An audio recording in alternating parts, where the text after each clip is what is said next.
イスラム教スンナ派の土着化と復古改革運動。イントロダクション。イスラム教スンナ派は、イスラム教の最大宗派として知られています。その歴史の中で、様々な地域での土着化と、それに対する復古改革運動という興味深い現象が見られました。7世紀以降のイスラム教の急速な拡大に伴い、この宗教は多様な文化圏で受容され、独自の発展を遂げていきました。今回は、この両者の関係性について詳しく見ていきましょう。土着化の始まり。土着化って何なのだ？土着化というのは、イスラム教が新しい地域に広がっていく中で、その地域の文化や慣習と融合していく現象のことなの。例えば、インドネシアでは、地域の伝統芸能とイスラム教の教えが融合して、独自の文化を生み出したり、西アフリカでは地域の祖先崇拝の要素が、イスラム教の実践と混ざり合ったりしているの。スンナ派は特に柔軟な解釈方法を持っていたから、地域の文化や慣習を受け入れながら広がっていったのよ。でも、それって良いことなのだ。それが複雑な問題なの。土着化のおかげで多くの人々がイスラム教を受け入れやすくなった一方で、純粋なイスラムの教えから離れてしまうという懸念も出てきたの。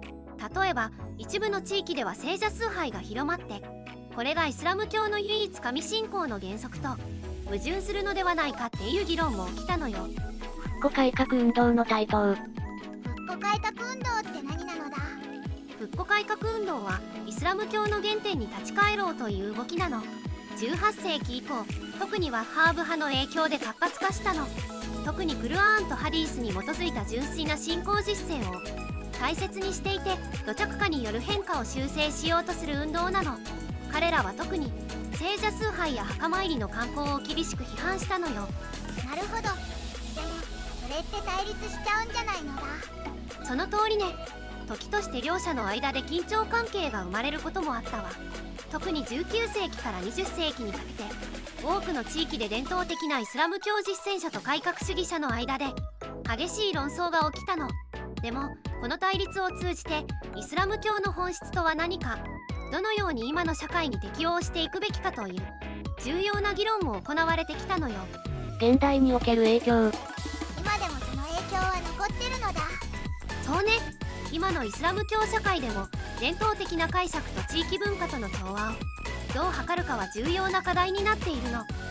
例えば、インドネシアのような国では、イスラム的価値観と地域の伝統をどのように両立させるかという議論が続いているの。特にスンナ派はクルアーンとハディースの教えを守りながら、今の社会にも適応していく方法を模索し続けているの。グローバル化が進む中で、この課題はますます重要になってきているのよ。まとめ。イスラム教スンナ派における土着化と復古改革運動は、イスラム教の発展における重要な2つの側面を示しています。土着化によって広く受け入れられる一方で、本来の教えを守ろうとする復古改革運動も起こり、この両者の相互作用がイスラム教の歴史を形作ってきました。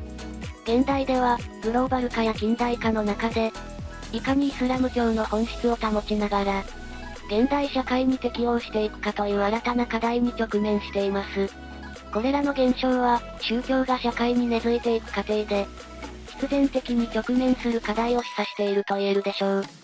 今日の動画はここまで。最後まで見てくれてありがとうございました。このチャンネルでは、宗教にまつわる情報を5分以内の短くまとめた動画を毎日投稿中。世界の宗教に興味があるなら、チャンネル登録や